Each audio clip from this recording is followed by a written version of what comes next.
In today's video, I'll walk you through how to sew a simple rectangle shrug step by step.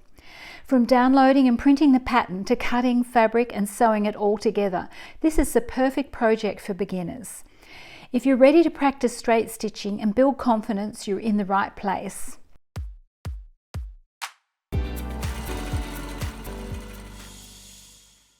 If you're new to my channel, welcome.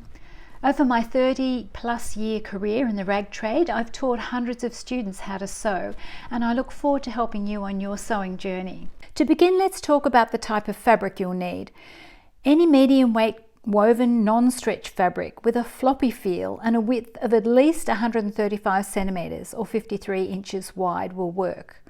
This tutorial I've used a rayon linen slub fabric that was 135 centimeters or 53 inches wide. You'll need to purchase 1.4 meters or 56 inches of fabric. The size of the shrug is one size fits most. I recommend pre-shrinking the fabric. You're best to rinse the fabric in cold water, spin and dry it, then press before cutting. That way any shrinkage will happen before starting the project.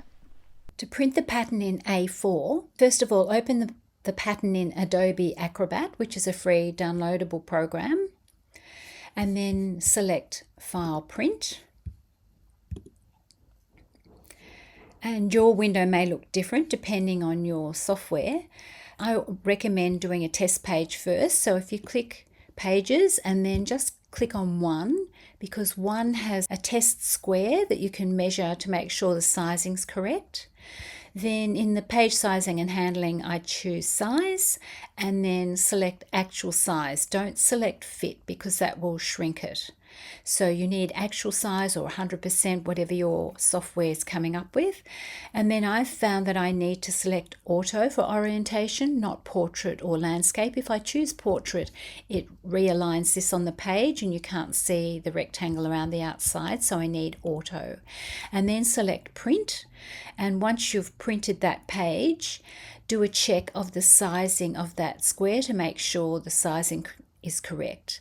Then once you're happy with that, select all and then print, and that will print the 22 pages that have this entire pattern on it.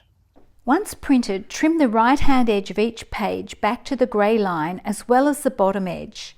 Refer to the summary image on the first page and work from pages 1 to 4 and sticky tape them together. Be sure to check the adjoining corner circles and the corresponding letters. Repeat for pages 5 to 8. Then sticky tape pages 5 to 8 onto the bottom of pages 1 to 4. Repeat this step for pages 9 to 12, 13 to 16, 17 to 19, and 20 to 22. Once the pattern is together, sticky tape all sections within the patterns. When finished, cut the patterns. Now let's lay the pattern onto the fabric. Firstly, identify the selvage edge of the fabric. This is the selvage edge and this is the cut edge. The fabric needs to be folded over from selvage edge to selvage edge, with the cut edges to the left and right. Pin the centre back fold of the pattern to the folded edge of the fabric. Pin the front beside the back, making sure the grain line is parallel to the selvage edge. Cut the pattern out.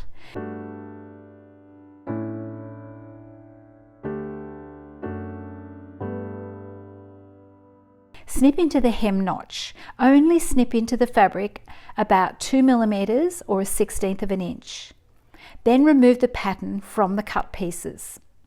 The first step to constructing the garment is to place the fronts on top of the back right sides together and pin along both shoulders. Note the overlap of the seam allowance on the front neck. The two pieces should align perfectly at the 1.5 centimeter or 5/8 of an inch point. When they open out, the neckline edges will be perfectly aligned. Then sew the shoulder seam together using a 1.5 centimeter or 5/8 of an inch seam allowance.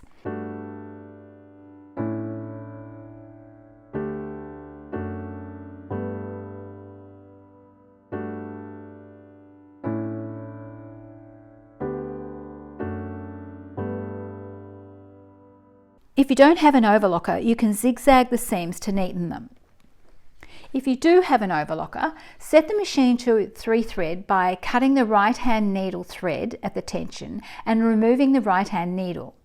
Sew a sample to make sure it's sewing nicely on your fabric. It's a waste of thread to leave the machine set to 4 thread overlocking when you're just using it to neaten seams. Now overlock the shoulder seams.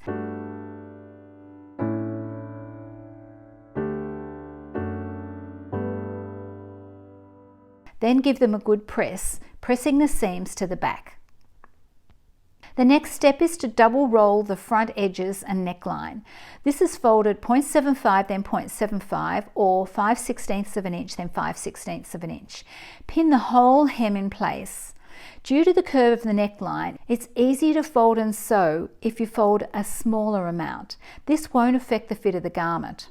Now sew around the neck hemline.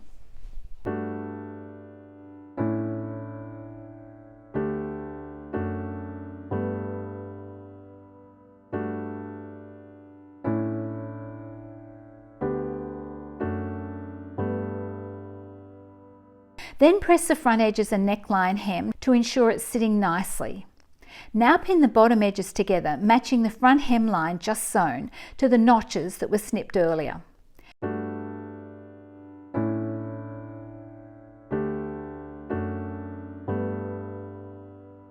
Sew the bottom edges together.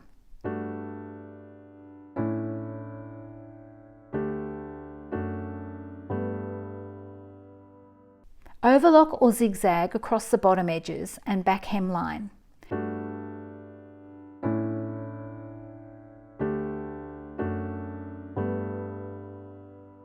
Press the bottom edges seams to the back.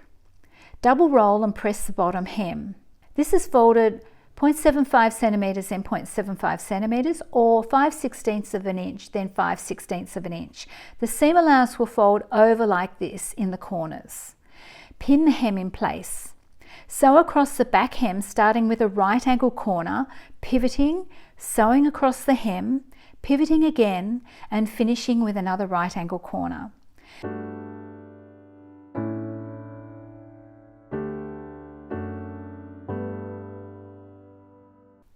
Now for the sleeve hems. Turn up and press both the sleeves 1.5 centimeters or 5/8 of an inch. The sleeves are going to have a wide 6 centimeter or 2 3/8 of an inch hem to create weight as well as a feature for the sleeves. Lay the sleeves down and chalk mark in from the edge 12 centimeters or 4 3/4 inches. This is double the finished hem measurement. Fold the hem over to the chalk marks and pin in place. Be sure to match the seams so they're aligned perfectly. Sew around the hem.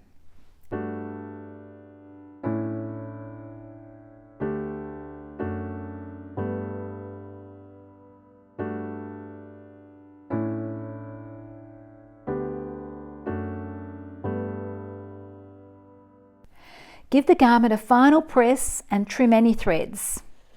And here it is, your finished shrug. Great job completing your sewing project. It's such a sense of achievement knowing you have produced something yourself. Thanks so much for watching all the way to the end, and I'll see you in the next video.